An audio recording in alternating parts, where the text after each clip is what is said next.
greatest challenges you think today pastors' wives face, or even maybe that you face some in your own life as the pastor's wife, but even today, are they different? Just this whole lump of questions for you. You know, I do think there is something today that is unique to our time, and I've heard this frequently, especially when I was working on my book, from young wives.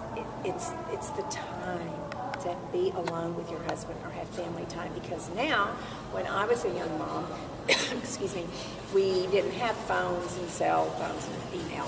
And as one woman said to me, we get away, but he's never without his phone or his iPad or his, checking, and he's saving time as he does that, but we never have his full attention. There's no such thing as getting away. I mean, even now you go to Israel or go overseas, you're still have access to everything. Time. Yeah, absolutely. And that's a blessing and a curse. And I think time away and time to be quiet is just, our lives are just so noisy and loud. And I know spiritually I find that. I've got to have some time when I've been busy and crazy to be, I call it my restoration time, to be quiet.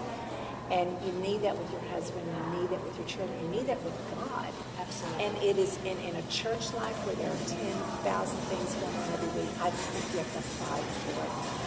Right. That is a huge challenge. And it has to be a real priority for the pastor and his family to make that commitment that we're going to carve out time, that we're guarding it. It's a hard boundary. It is, and I think it falls to the wife, generally speaking, to make it happen. I think you're to exactly say, right. If you could just give us Thursday from 6 to 8, Right.